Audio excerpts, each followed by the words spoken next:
So first of all, I'd like to thank everyone here that invited me to tell my side of the story as a child born from surrogacy and now fighting against surrogacy. I'm grateful and extremely honored to be in such a place. This is more than I expected, and I am very emotional, I have to say. My entire story I will share with you with a lot of sincerity, a lot of humility. It's the first time I'm speaking in front of such a big group of people that are so bright, so I'm a little nervous, I have to say. But I do think that my words today are important because all too often, unfortunately, we forget the people that are the most affected by surrogacy. But these people, they never give their consent, they never have their word, and those are the children that are born from surrogacy. These children that are ripped from their mothers at birth to be sold to strangers. Kind of like cars that you order from factories, that you, pick options that you may or may not like. And these children are considered just like vulgar objects and products. I am today a product of surrogacy, created, sold, bought, and I'd like to tell you my side of the story so you can understand how it affected me and why today we can't just simply regulate surrogacy. We have to abolish it purely and simply for the good of the child and of course for the rights of children. A child should never be the subject of such a contract, and above all, should never ever be the subject of a transaction. So as I said, we're now going to travel back 40 years. That's when my story all started, even before my own birth. My intended parents met. My intended mother already had a son with another man. My parents had a very successful business, very, very smart people. I have to give them that. My mother was 11 years older than my father. The money was flowing. They were at the peak of their careers. And I do believe that at some point my mother kind of forgot her biological clock. And so at one point they decided to start a family, but it was a little too late. At this stage, my father was 48. My father was 37 and my mother was 48. And my mother already had problems with infertility. According to my father, with whom I had a recent discussion, he wanted a child from his own genes. So adoption was completely out of the picture, and surrogacy to them was the only option rather than giving up on having a child. Selfish decision, I believe, but it's their story. So they looked up the United States, and more specifically Louisville, Kentucky, to find an agency that could help them find a surrogate mother. My parents first gave the agency, of course, a list of criteria concerning the woman that what she should look like. I personally was born through traditional surrogacy, not gestational surrogacy, so my surrogate mother is biologically related to me. Even though, to my opinion, it makes absolutely no difference if the mother is biologically linked to the child or not, because to me, the mother is the one who has the child inside her womb for 9 months and, of course, gives birth to the child. About a year goes by, we're in 1991. My parents had a surrogate mother, but she wasn't holding the embryos. And so they had to be rematched with what would be my biological mother. And thankfully, she got pregnant only 2 months after signing the contract. It's often said that the agencies look at women's psychology through very thorough tests, that they make sure they don't have any debt to pay, but we know that that's not true. $14 billion was the surrogacy market in 2022. And do you honestly think that we're going to look too closely at women who might even lie during their interviews? I don't think so. My case is a perfect example. My biological mother, and she wasn't mentally stable. She had a huge history with depression. But on top of that, just before I was born, she had lost a son, age of 2.5 years old, in an absolute tragic domestic accident. So I think you can put yourself in her place. Mentally, she wasn't there at all. She was completely devastated after that. She was in debt, and she had to put on a brave face for her family, her children, and her husband. This agency that only saw what it wanted to see when it hired her, and that's the money that she could generate. They abused of the situation of a woman that needed money to feed her children and pay her bills. So I was born on December 10th, 1991, a date that was chosen actually by my intended parents because, funny enough, it fell between my intended mother's birthday, who was born on December 5th, and my biological mother, who was born on December 15th. I had to be a Christmas baby, actually. But even that was decided for me. Can you imagine? In surrogacy, births can even be planned out and decided, and I'm not quite sure how that is in the best interest of the child.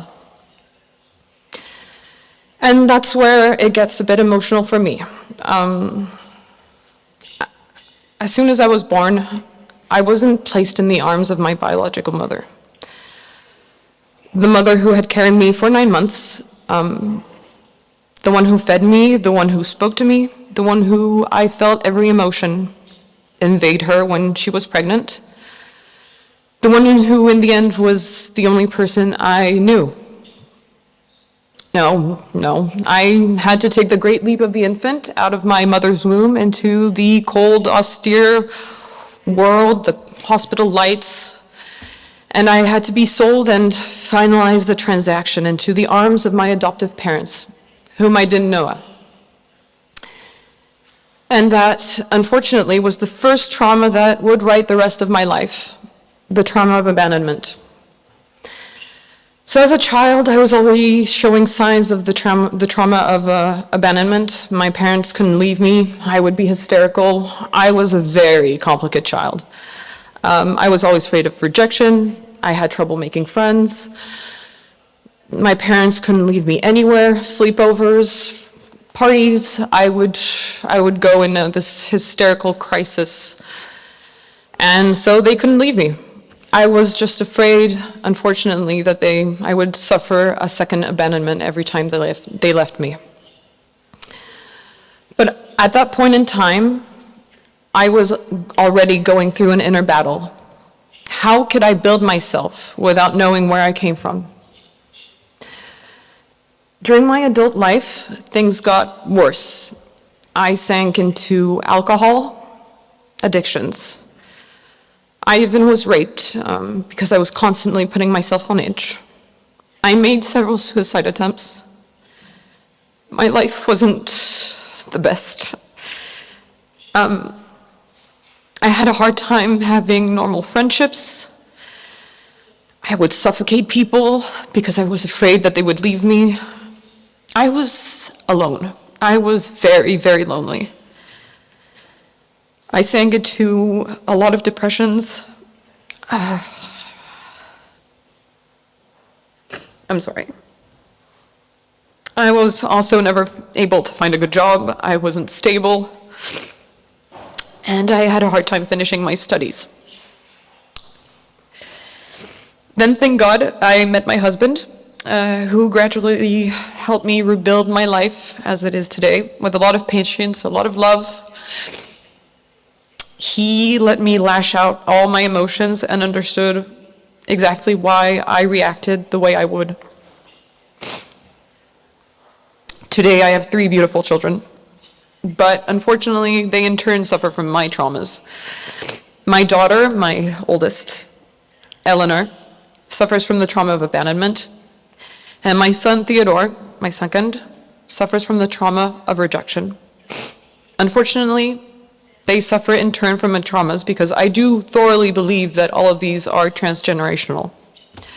So surrogacy didn't just affect me. Thank you. Thank you. Surrogacy didn't just affect me. Unfortunately, it affects my own children today. They, of course, have help. had proof of the fact that I was born from surrogacy through a DNA test when I turned 30. I'm 31 today. But that was the physical proof, because I always knew inside of me, that I didn't fit in. I had problems with my mother. I saw that I didn't connect with her. I connected with my dad a little bit more because he was biologically linked to me. But things didn't seem right. And I knew inside me something was wrong. We children, we're not stupid, you know. We're very, very smart people. And not so long ago, I was diagnosed with bipolar disease. Shouldn't shock any of you after everything I just told you. My biological mother, so my surrogate mother, she herself battles with mental issues. And I do believe I inherited that from her. But how could I know? I never had access to my medical records on her side, and everything was hidden from me. And she could have lied during the process, eventually. In fact, when I got pregnant from my first child, Eleanor, I was scared to death. I was scared to death because I didn't know what I would be passing on to my baby. Cancer, a genetic disease, mental health issues. It's mind-boggling to me to find that it's in the best interest of the child to hide all of this information from them all of their lives. Sorry. And that is a brief summary of my life. Very, very brief. I could speak for hours on my life and all the problems that surrogacy has caused me. There are always consequences. Look at me. Two people, my intended parents, 31 years ago, they made a small decision, then a bigger one, and then a more trivial one. And one decision after another, I came to the world. And on that day, I was the consequence of a small choice made by two people at a time when I didn't even exist. And this choice, it defined my entire existence. I'm a consequence, and I hope that soon it will be me who will bring about consequences to abolish the atrocity of surrogacy. But be careful, in my words, you'll never see me blaming my parents. They used a process that was just an option offered to them on a silver platter, and they didn't have the strength to resist it. Today, I don't feel any hatred for them. I don't blame them. I love them. But however, I do blame the system that is slowly but surely allowing surrogacy to be legalized. First, we approve the use of surrogacy for medical reasons, such as infertility. After, we accept it for social reasons. And then we accept it for anything and everything. And for reasons of human trafficking, the sale of children, the unavailability of the human body, for ethical, bioethical reasons, surrogacy has to be abolished. But in my humble opinion, and I'm not a doctor or I'm just a child, the greatest reason to abolish this monstrosity is for the sake of the child, for his or her rights, for a psychic balance that he or she, like me, may never ever regain. And I'm just going to finish with this. And this is to all of you that may think that this is normal, surrogacy is normal and we should maybe regulate it. If just one child like me has encountered so many problems in his or her life as a result of surrogacy, that should be enough to convince all of you that there's nothing good about this process and that nothing can make it ethical, despite all of your attempts to persuade yourself otherwise. Thank you for your time.